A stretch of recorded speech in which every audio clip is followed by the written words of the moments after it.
So, hello everyone. Since COVID-19 came to us, caregiving needs have increased dramatically. Care partners have run themselves ragged trying to care for their cared fors. And as a matter of fact, we've helped many families get to caregiving resources because the well spouse or the well partner has become ill or needed to handle other family emergencies. So hello, my name is Jo Rosen. I am the president of Parkinson's Resource Organization, and these are things to know right now. Are you one of these where you've run yourself ragged, or are you the person with Parkinson's and you are worried about what will happen to you if something happens to your care partner? Perhaps that person dies, or perhaps that person gets ill. What will you do? Where do you begin, or how do you begin? So I'm so pleased to tell you or to introduce you to someone who I've known for about 10 years now. She came forward saying, how can I help the Parkinson's world? How can I help you? Her name is Polly Tragico. She is the owner of Caregivers-To-Go, LLC, which is in Newport Beach, California. And when she came to us to see how she could help, she has come to meetings just to learn about Parkinson's and to learn about you. So, Polly, welcome aboard today. Thank you for joining us. And what would you like to say? Thank you, Jo. Thank you for the warm welcome. I love your staff. I love whatever you've been doing the past 20 years or more. 30. And 30? Yeah, so I've been following you like an avid fan because I could see that you really work things out. Like you're a one-man band that knows how to put everybody together. And you had a very strong group and you come to Newport Beach very often and you reach out to a lot of people, which is awesome. And that's what we want to do. I want to be a Jo Rosen. Oh, that's very nice. That's very nice. So we don't go to Newport Beach very often anymore because we don't do any physical support group meetings. They're all virtual. And our people throughout the nation, actually throughout the world, will eventually be able to meet you, and you can help them through educational support. And we ask that you do that through submitting articles for the newsletter, and then we'll have you in the village meetings, and we'll just keep helping them because that's what we do. So for you, having an education in law, the first thing I think you and I should cover today is probably to impress upon our listeners why it would be important to hire caregivers through an agency, but not just any agency. It's an agency that hires their caregivers. Can you address that idea or that subject? So, caregiving is a very sensitive part of living. It is loving through somebody else when you can no longer do it yourself. Because as family members, we always want to do it ourselves. So you go to somebody and you ask around. That's what people normally do. But as we know, there's a lot of dangers, there's a lot of precautions that's coming out, which we want to prevent. So the state makes sure that the laws are in order as far as the labor laws and the liabilities and the insurances. So we make sure that you go and see a person that has fully bonded, that has full insurances, and has fully background checked everybody with a verified bond, which is called the dishonesty bond, which not everybody has. So those are the very important things that you should look for in an agency. Okay, so the fact that because they're your employees, the caregivers are, you take care of the payroll taxes, you know that they're bonded, you know that they're insured, and you yourself are, and so that should give great comfort to whoever hires you. And so the flip side to that is that when someone hires someone who is not employed by an agency, either they have to take care of the payroll taxes and the insurance and the bonding, or They open otherwise, themselves. Yes, because otherwise, if the state does find out, the state will come and collect anyway, but they'll collect penalties on top of that. Yeah, if anything happens, you should have your workers' compensation, and the EDD will take care of injuries and anything that happens to your caregiver. And they are my employees, I take care of them. You are spared from that extra liability and worry. And Parkinson's does not need additional worries in this matter. So we are taking the load off your shoulders. And that's what we should think about first and foremost. How can we be of help to you? Well, so let's cover another subject that right now is so imminent because we've got COVID-19 here, and we know that caregiving agencies have a compliance by themselves. So the two things I'd like to cover, Polly, are how do you make your or help your caregivers be compliant so that they can go into someone's home? But then what are you looking for someone who hires your agency? What are the compliant rules they have to follow? Well, like I said, we don't have any contracts. We only have an agreement that, first of all, they obey or they don't violate any human rights in hiring. They provide a humane environment for the caregivers. And at the same time, if the caregivers are happy, they can give them the best care. So, secondly, as far as my trainings with my caregiver on the skills, the attitude, the compassion, and the required, like a medical type of training for each kind of syndrome that they would handle, I make sure that they are COVID compliant. First of all, they have to do every 10 to 12 to 15 days, they have to do a COVID testing. Wow, okay. And very strict with that. And so they submit to me the paperwork, and I'm also advising that other than the protocols that they follow in the household or when they're going anywhere, that they don't go to any hotspot, okay? And I make sure that they are also fully covered by having the family members and anybody that goes in and out of the household to be COVID tested, practice all protocols, ask all those necessary questions. Have you signs of any colds or any cough or sneezing or whatever? I need them COVID tested. And I know that on the legal side, that if I require a waiver from the family, it's not truly holding in court. You know what I'm saying? So I explain to the families, we are not suing anybody. We are doing our due diligence. So please cooperate so you know that we are trying to do the best we can to inform your family, my agency, and my caregivers that they should comply. And this waiver is a safety liability waiver that should protect both the agency, the caregivers, and the families.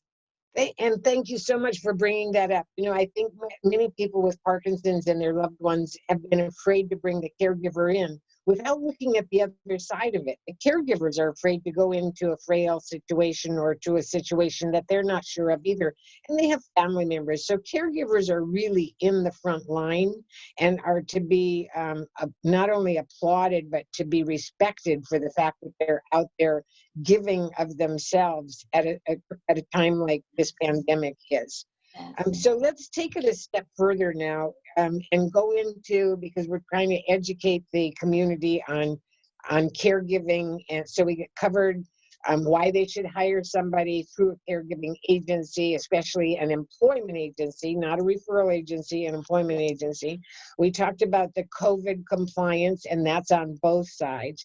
But what if they're just not quite ready? They're just now believing, oh, I need to hire a caregiver at some point.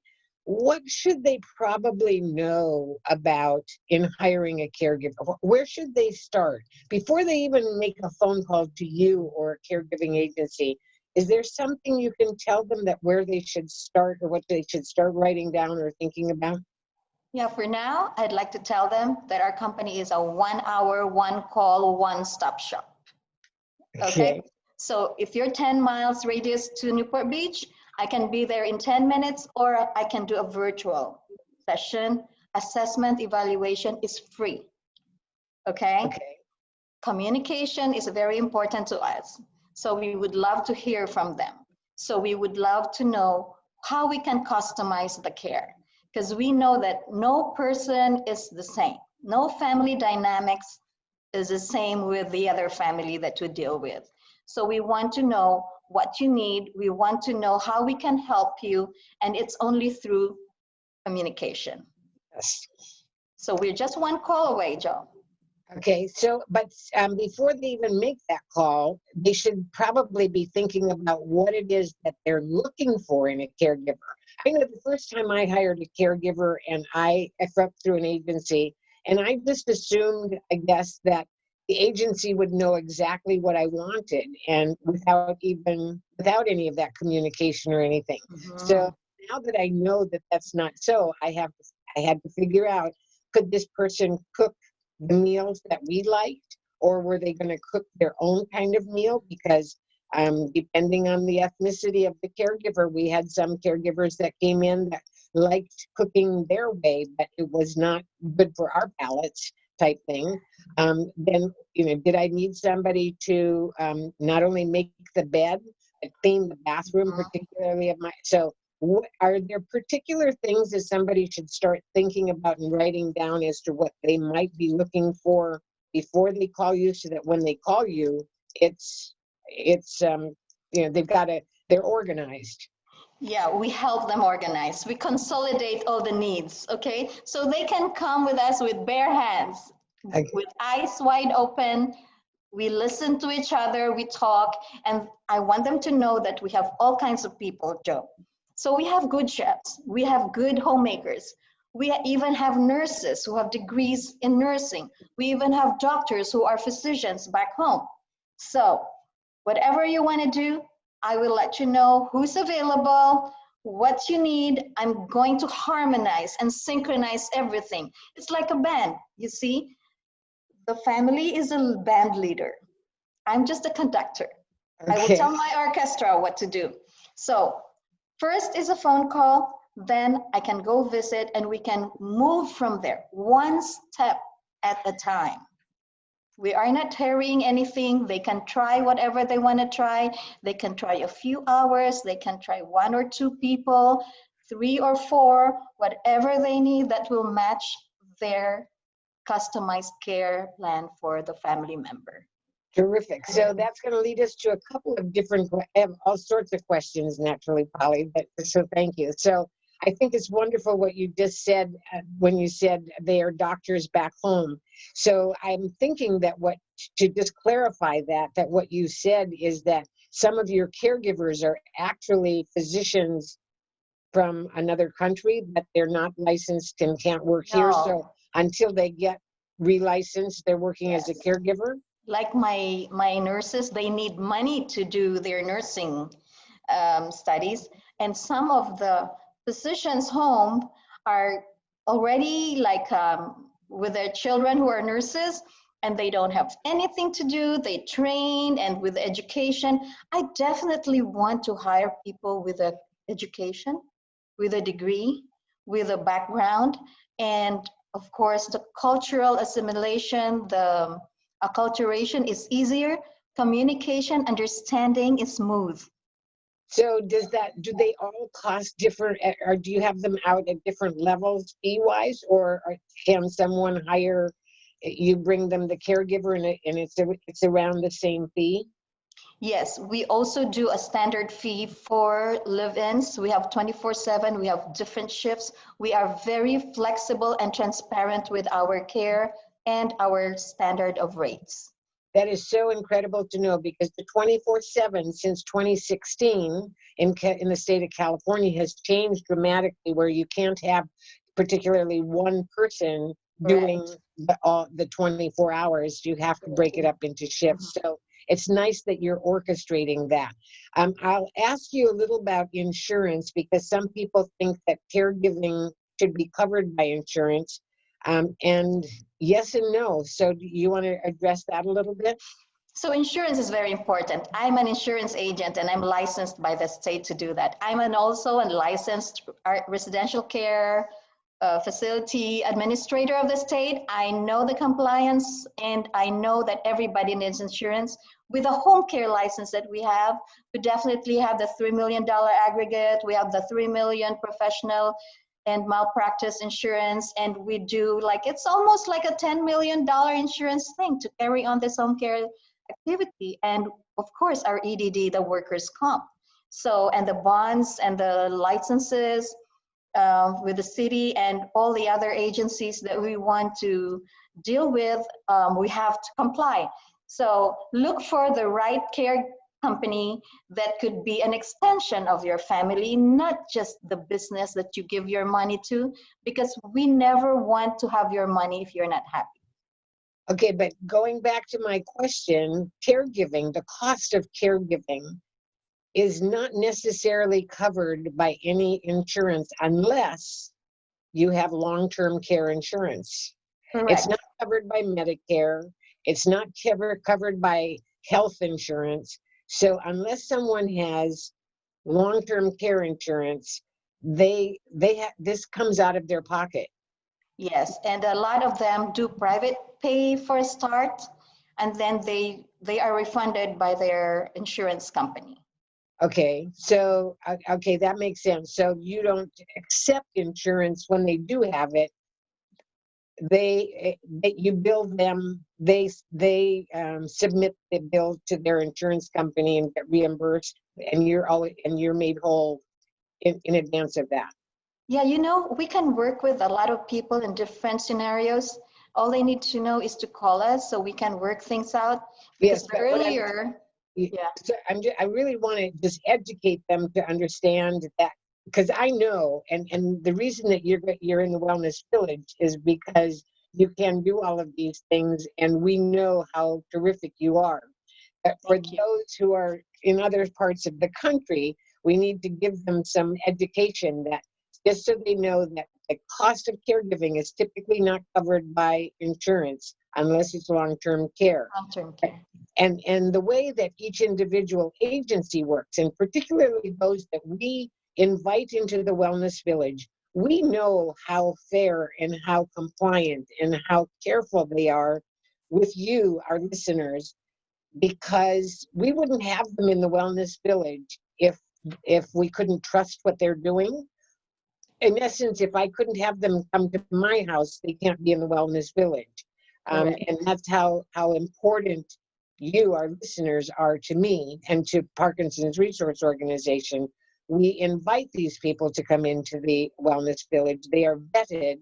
We look at their backgrounds, we check them out, and we know from experience and from interviews with people they've worked with, etc., their quality and their integrity. So Polly is one of those that's at the top of the list.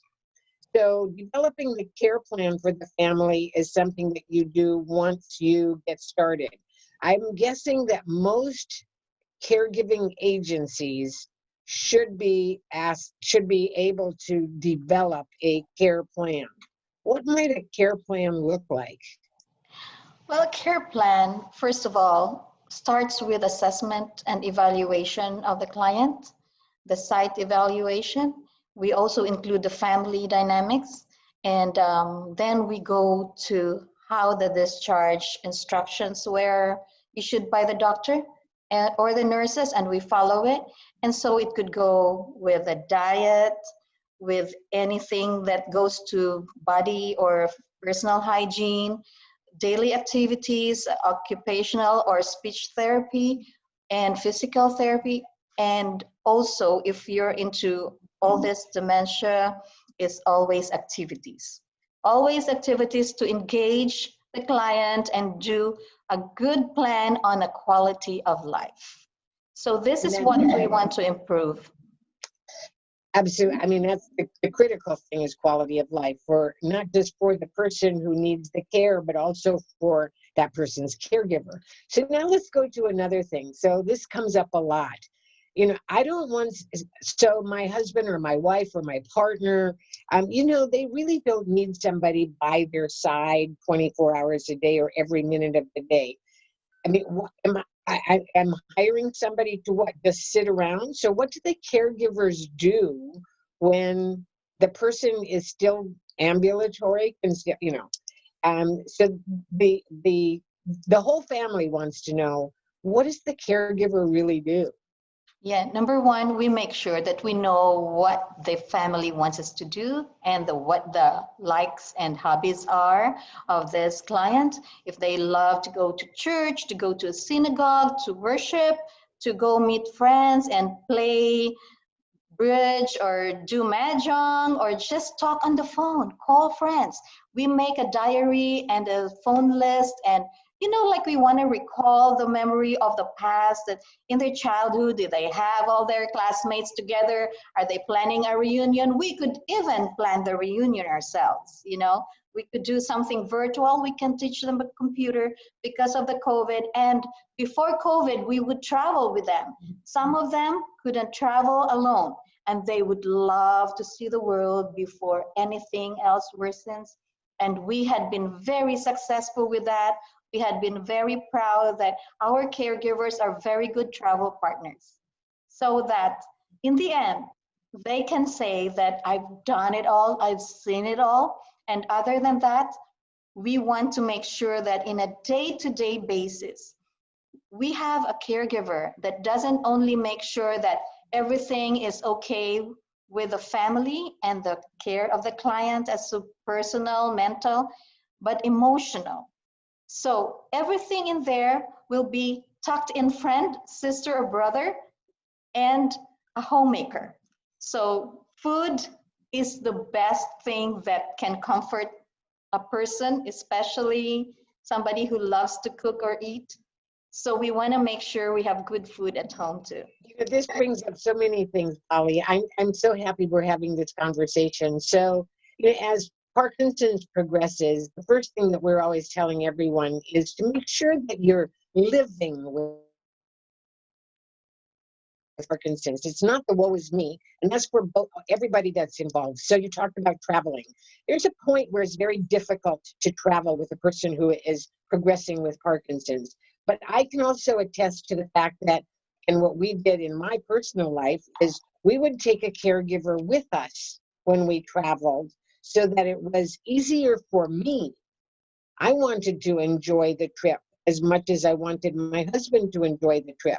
But the way that we could do that was to take with us a caregiver. So thank you for bringing that up. When we have an opportunity after the pandemic passes, that's another thought that should be going into people's heads. As a matter of fact, today, as they're thinking about what are they going to do after coronavirus leaves us, part of it should be making a plan to travel. And now they can, because they can hire a caregiver and they can know. So even if you're in Virginia or Vermont and you want to hire somebody, you can call Polly and say, I am in Vermont, but I'm going on a cruise to wherever. Can you provide a caregiver? And she may be able to help there. So this is so terrific, Polly. I'm so glad that you're on with me. Is there anything particular that you'd like to add to today's conversation that maybe I didn't touch on?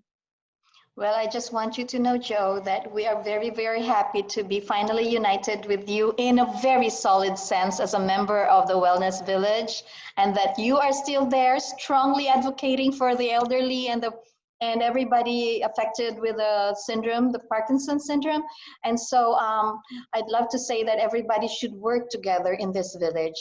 And I am very honored, and just to let you know that we bridge the gap between the medical and the personal non-medical care of caregiving. So we are here for you, and since we are already villagers, I surrender to Jo Rosen. Your wish is my command. That is so neat. That is so nice. All the time, yeah.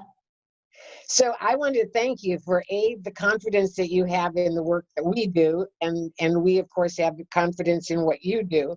And in your particular territory, Orange County, California, we know that people listening now know that there is a resource that's specifically available for them in that area. But we also want to tell our viewers from all over the country that all of our villagers are available to you to call and ask a question. So if we don't have something that is specific to you in your state or your area, call one of the wellness villagers that we have. These people are so good, our villagers are, that they will answer your question and even help you get to where you're trying to go. So Polly, you are just a light. You're a shining light. You're a star in our mind.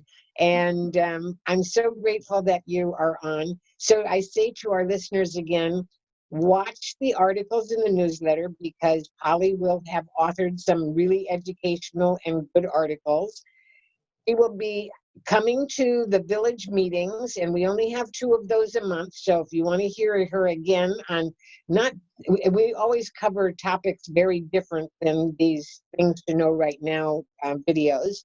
So she will watch the village meetings, and then further to that, you can go to the Wellness Village, go directly to her website through the Wellness Village, talk to her, contact her, write to her, whatever you want to do. That's what the communication is all about. She said that first. So Polly, again, thank you so much for being a part of our village, a part of our family, and for taking such really super good care of our people. Thanks Happy again. birthday, Joe, again, and keep Thank, the fire burning. Thank you for having me. thank you so much.